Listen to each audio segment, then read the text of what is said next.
Today we will discuss Marvy, good man, goes down for bumping that AP in the middle of the street looking too sweet, you hear me? And we will also get into this paperwork of Mayfair affiliate Twain Blat. Marvy, good man who was bumping that AP in the middle of the street, goes by Baby Wick. And in this photo, Twain Blat and Baby Wick can be seen over the jail in good spirits, meaning it's a Gatorade break and a light sentence, not a life sentence, you hear me? And this would be posted by Marvy. Marvy also can be seen with Baby Wick while he was free. I'm guessing he adopted the name Baby Wick from being a baby-looking nigga who works his Drake.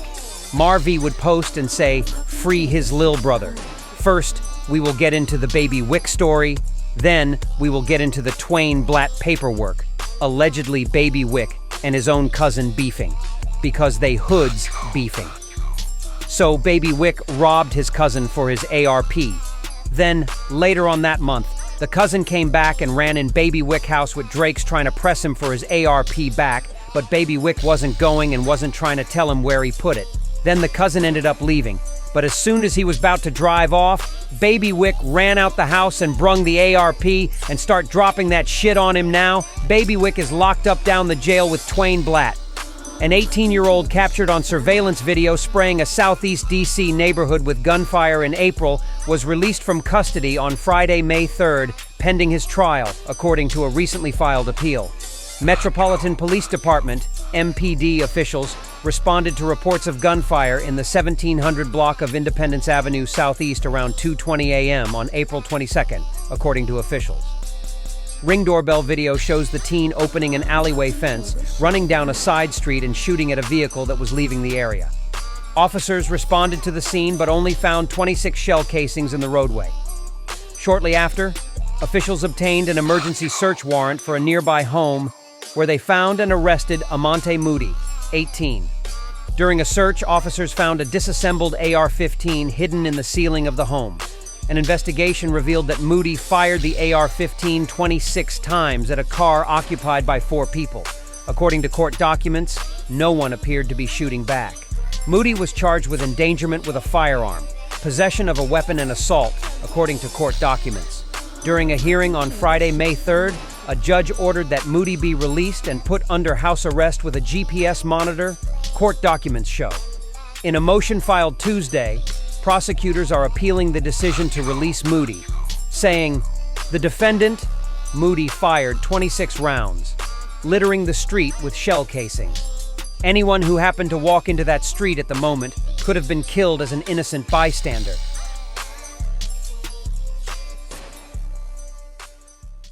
"18-year-old Amonte Moody walked out of D.C. Superior Court Wednesday afternoon, surrounded by family. Mr. Moody, is there anything you'd like to say? Prosecutors say Moody was allegedly not wearing a face mask when he was accused of firing 26 shots from an AR-15 semi-automatic rifle at a SUV driving away on Independence Avenue in Southeast, April 22nd. Prosecutors say 3 different cameras captured the alleged 2 a.m. shooting. No injuries were reported, but one viewer sent us these photos and took out a police report for a bullet which allegedly hit the family's car during the incident. Moody was charged with assault with a dangerous weapon and possession of a firearm during a crime of violence. May 3rd, a magistrate court judge surprised prosecutors by granting him pretrial release, placing Moody on round-the-clock home detention with his stepfather in Maryland, equipped with a GPS monitor and a stay-away order from the occupants in the car. The U.S. Attorney's Office immediately asked for an emergency hearing to revoke Moody's pretrial release, saying despite defense attorneys' arguments, which emphasized the defendant's supportive family and lack of a criminal history even as a juvenile, none of that stopped Moody from allegedly emptying the AR-15 onto a public street where, quote, any innocent passerby or resident could have fallen victim. Wednesday, the defense argued in front of a different judge, saying Moody has been in perfect compliance with the terms of his release in the 13 days he has been out of jail, and he has a comprehensive release plan, including signing up for various programs to help him get his life back on track. The judge seemed swayed by the defense's arguments, but said he wasn't ready to decide right away. He allowed Moody to remain on home incarceration for now, with a decision coming next week.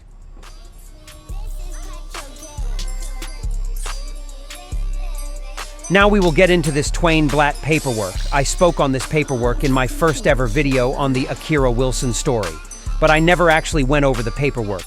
But now we will... First, I will briefly go over the Twain blat story. Very quickly, Twain blat had a good man named YB from Potomac Gardens who killed Akira Wilson. And after he would kill her, Gerbo from Southwest would kill YB. And after YB would get killed, Twain blat would catch one of Gerbo from Southwest men at the store and shoot him. After shooting and killing him, he would run off and drop his Lunchable.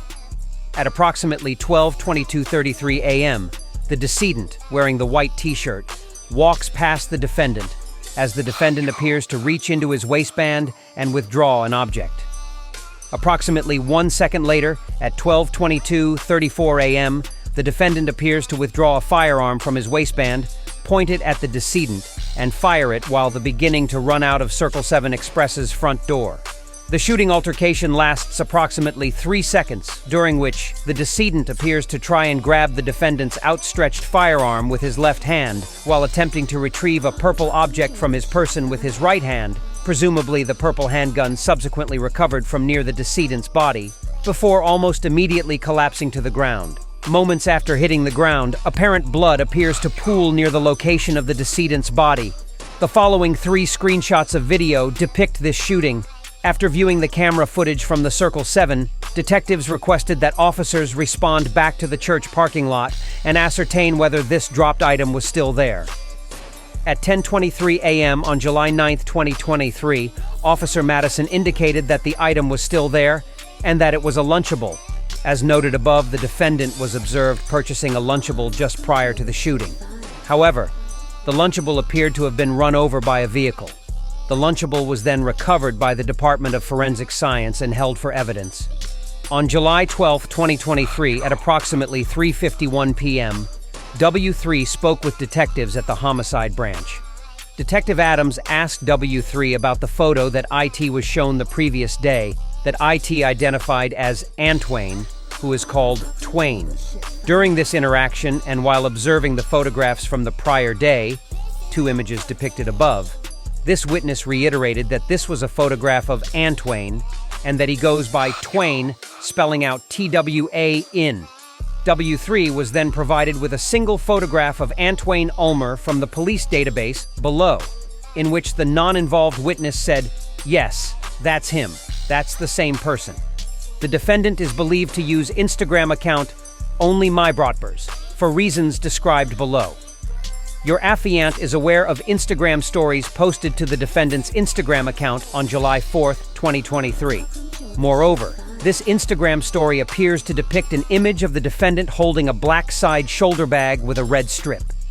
This bag appears consistent with the black side shoulder bag with red strip worn by the defendant during the homicide. Comparison photographs are below.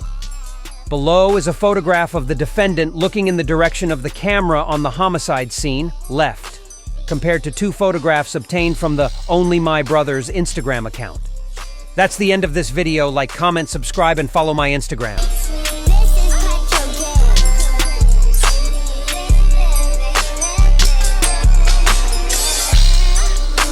Welcome to the shit vibe.